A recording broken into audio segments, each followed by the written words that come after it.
아부 친구들 안녕하세요. 황금이 전도사님이에요. 오늘은 레위기 14장 말씀을 함께 읽어요. 오늘도 말씀 가운데 하나님의 은혜와 축복이 우리 영아부 친구들 모두에게 임하시기를 간절히 소망합니다. 레위기 14장 여호와께서 모세에게 말씀하셨습니다. 이것은 위험한 피부병에 걸렸다가 나은 사람에 관한 가르침이다. 이 가르침은 그런 사람을 깨끗하게 하기 위한 것이다. 그 나은 사람을 제사장에게 데려가거라. 제사장은 진 밖으로 나가서 피부병에 걸린 사람을 자세히 살펴보아라. 제사장은 피부병이 나았는가를 살펴보아라. 만약 나았으면 제사장은 그 사람을 깨끗하게 하는 데 쓸 살아있는 깨끗한 새 2마리와 백향목과 진홍색 실 1뭉치와 우슬초를 가져오게 하여라. 제사장은 새 1마리를 생수가 담겨있는 오지그릇 위에서 잡게 하여라. 그런 다음에 제사장은 아직 살아있는 남은 새와 백향목과 진홍색 실과 우슬초를 가져다가 그것들을 방금 잡은 새의 피에 담가라. 제사장은 그 피를 피부병에 걸렸던 사람에게 7번 뿌려라. 그리고 그 사람을 깨끗하다고 선언하여라.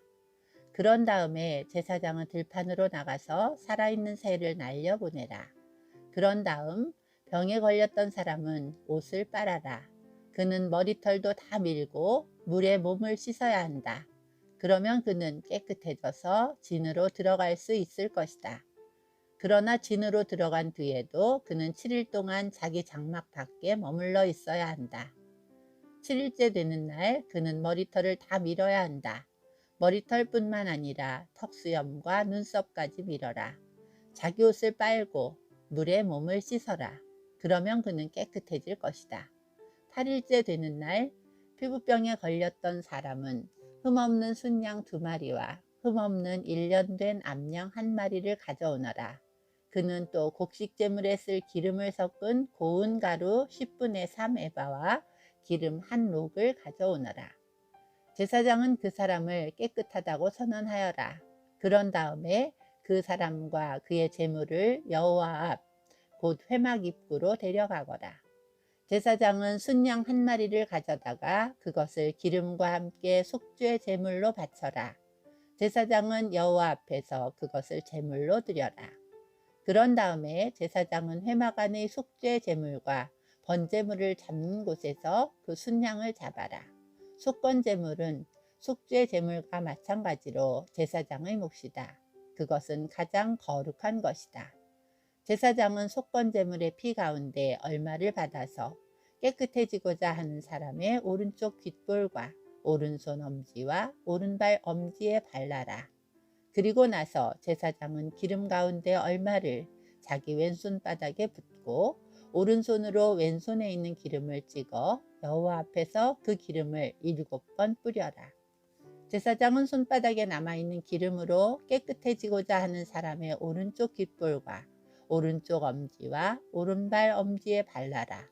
그 기름은 속건 제물의 피를 이미 바른 곳 위에 바르게 되는 것이다. 그런 다음 제사장은 왼손 바닥에 남아있는 나머지 기름을 깨끗하게 되고자 하는 사람의 머리에 발라라. 그렇게 하여 제사장은 여호와 앞에서 그의 죄를 씻어주어라. 그런 다음에 제사장은 속죄 제물을 바쳐라. 그것으로 부정하게 되었다가 깨끗해지고자 하는 사람의 죄를 씻어라. 그리고 나서 제사장은 번제물로 바칠 짐승을 잡아서 제단 위에서 번제물과 곡식제물을 바쳐라. 그렇게 하여 그 사람의 죄를 씻어주면 그 사람은 깨끗해질 것이다. 그러나 병에 걸렸던 사람이 가난해서 그런 제물을 바칠 형편이 되지 못하면 속건제물로 순양 1마리를 가져오너라. 그것을 여호와께 바치면 제사장은 그 사람의 죄를 씻어 깨끗하게 해줄 것이다. 그리고 그 사람은 기름을 섞은 고운 밀가루 10분의 1 에바도 가져와야 한다. 그것은 곡식제물로 바칠 것이다. 그는 또 기름 1록도 가져와야 한다. 그는 또 형편이 되는 대로 산비둘기 2마리와 집비둘기 새끼 2마리를 가져와야 한다. 1마리는 속죄 제물로 바칠 것이고 다른 1마리는 번제물로 바칠 것이다. 8일째 되는 날 그는 그것들을 회막 입구에 있는 제사장에게 가져와서 여호와께 바쳐야 한다. 이것은 그가 깨끗하게 되기 위한 것이다.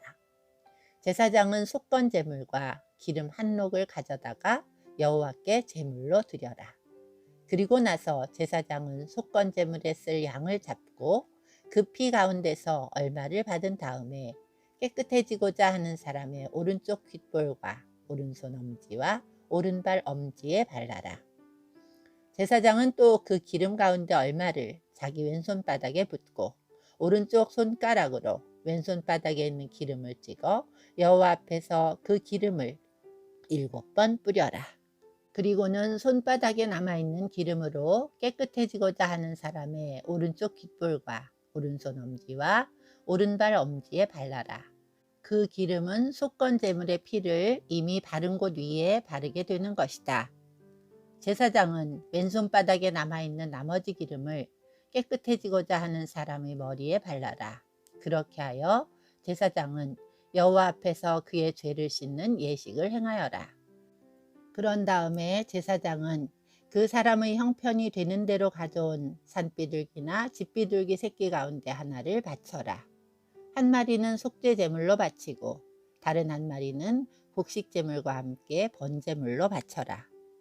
그렇게 하여 제사장은 깨끗해지고자 하는 사람의 죄를 씻는 예식을 행하여라. 그러면 그 사람은 깨끗해질 것이다. 이것은 위험한 피부병에 걸린 사람 가운데서 형편이 넉넉하지 못하여 제물을 제대로 바칠 수 없는 사람을 깨끗하게 하는 일에 관한 가르침이다. 여호와께서 모세와 아론에게 말씀하셨습니다. 나는 가나안 땅을 너희에게 소유물로 줄 것이다. 너희가 소유하는 그 땅에 들어갔을 때 누구의 집에서든 곰팡이가 생기면 그 집 주인은 제사장에게 가서 내 집에 곰팡이 같은 것이 생겼습니다 라고 말하여라. 그러면 제사장은 사람들에게 그 집을 비우라고 명령하여라. 사람들은 제사장이 그 집에 들어가 곰팡이를 자세히 살펴보기 전까지 그 집을 비우라.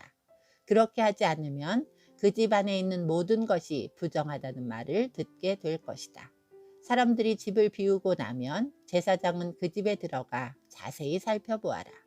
제사장이 곰팡이를 살펴볼 때 만약 집 벽에 곰팡이가 나서 푸르스름하거나 붉으스름한 얼룩이 있고 그 부분이 다른 부분보다 우묵하게 보이면 제사장은 집 밖으로 나가서 7일 동안 집을 잠가 두어라.